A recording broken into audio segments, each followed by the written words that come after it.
Hi hello ನಮಸ್ಕಾರ. ನೀವು ನೋಡ್ತಾ ಇದ್ದೀರಾ ಸುವರ್ಣ ನ್ಯೂಸ್ ಡಿಜಿಟಲ್. ನಾನು ನಿಮ್ಮ ರೋಜಾ ಮನು ಪಾಟೀಲ್. ನಾವೆಲ್ಲರೂ ಕೂಡ ಹೆಮ್ಮೆಯ ಪಡುವಂತಹ ವಿಚಾರ, ಕನ್ನಡಿಗರು ಮಾಡ್ತಾ ಇರುವಂತಹ ಈ ಎಲ್ಲ ಸಾಧನೆಗಳು ಕೂಡ ರೀಸೆಂಟಾಗಿ ಟಾಕ್ಸಿಕ್ ಆಗಿರ್ಬೋದು, ಇದೀಗ ಕಾಂತಾರದ ಆ ಪ್ರತಿಭೆ ಮತ್ತೊಂದು ಪ್ರಶಸ್ತಿಯನ್ನು ತನ್ನ ಮುಡಿಗೇರಿಸಿಕೊಂಡಿದೆ. ಸೊ NAB-IFFM ಅವಾರ್ಡ್ಸ್ ನೈಟ್ 2026ನಲ್ಲಿ ರಿಷಬ್ ಶೆಟ್ಟಿ ಅವರಿಗೆ ಸಿಕ್ಕಿರುವಂತಹ ಪ್ರಶಸ್ತಿ, ಪ್ರತಿಷ್ಠಿತ ಲೀಡರ್ಶಿಪ್ ಇನ್ ಸಿನಿಮಾ ಪ್ರಶಸ್ತಿಯನ್ನು ನೀಡಿ ಗೌರವ ನೀಡಲಾಗಿದೆ.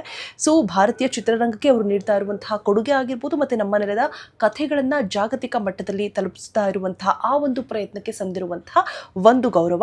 ಆ್ಯಂಡ್ ಇದೇ ಸಂದರ್ಭದಲ್ಲಿ ಕಾಂತಾರ ಎ ಲೆಜೆಂಡ್ ಚಾಪ್ಟರ್ 1 ಸಿನಿಮಾಗಾಗಿ ರಿಷಬ್ ಶೆಟ್ಟಿ ಅವರು ಅತ್ಯುತ್ತಮ ನಿರ್ದೇಶಕ ಅನ್ನುವಂತಹ ಪ್ರಶಸ್ತಿಯನ್ನು ಕೂಡ ತಮ್ಮ ಮುಡಿಗೇರಿಸಿಕೊಂಡಿದ್ದಾರೆ. ಇನ್ನು ತಮ್ಮ ವಿಭಿನ್ನ ಕಥೆ ಹೇಳುವಂತಹ ಶೈಲಿ ಆಗಿರ್ಬೋದು, ಅದನ್ನು ಪರಿಚಯಿಸುವಂತಹ ಆ ಒಂದು ದಾಟಿ ಆಗಿರ್ಬೋದು, ವಿಶ್ವದ ಪ್ರೇಕ್ಷಕರಿಗೆ ತಲುಪಿಸ್ತಾ ಇರುವಂತಹ ಅವರ ಈ ಒಂದು ಪ್ರಯತ್ನಗಳಿಗೆ, ಹೊಸ ಪ್ರಯತ್ನಗಳಿಗೆ ಈ ಪ್ರಶಸ್ತಿ ಮತ್ತೊಂದು ಹೆಮ್ಮೆಯ ಗುರುತಾಗಿದೆ ಅಂತ ಹೇಳಿದ್ರೆ ನಿಜಕ್ಕೂ ಕೂಡ ತಪ್ಪಾಗಲಿಕ್ಕಿಲ್ಲ. ಇನ್ನು ಸಂಸ್ಕೃತಿ, ಪರಂಪರೆ ಮತ್ತು ನಮ್ಮ ಮಣ್ಣಿನ ಕಥೆಗಳನ್ನು ಜಗತ್ತಿಗೆ ಪರಿಚಯಿಸ್ತಾ ಇರುವಂತಹ ರಿಷಬ್ ಶೆಟ್ಟಿ ಅವರು ಈ ಭಾರತೀಯ ಚಿತ್ರರಂಗದಲ್ಲಿ ತಮ್ಮದೇ ಆದಂಥ ಛಾಪನ್ನು ಮೂಡಿಸ್ತಾನೆ ಬಂದಿದ್ದಾರೆ.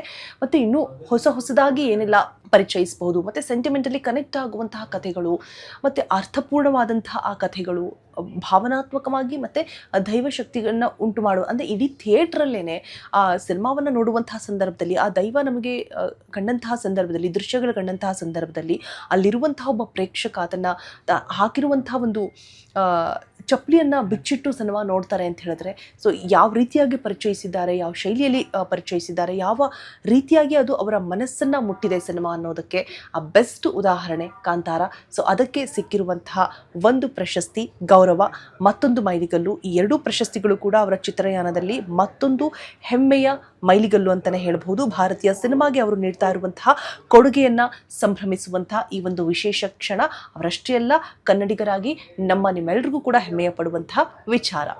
ಸೊ ಇನ್ನಷ್ಟು ಒಳ್ಳೊಳ್ಳೆ ಕಂಟೆಂಟ್ಗಳಿಗಾಗಿ, ಅಪ್ಡೇಟ್ಗಳಿಗಾಗಿ ಫಾಲೋ ಮಾಡಿ ಸುವರ್ಣ ನ್ಯೂಸ್ ಡಿಜಿಟಲ್. ಇಷ್ಟೊತ್ತು ಸುದ್ದಿ ಕೊಟ್ಟ ನಾನು ರೋಜಾ ಮನು ಪಾಟೀಲ್.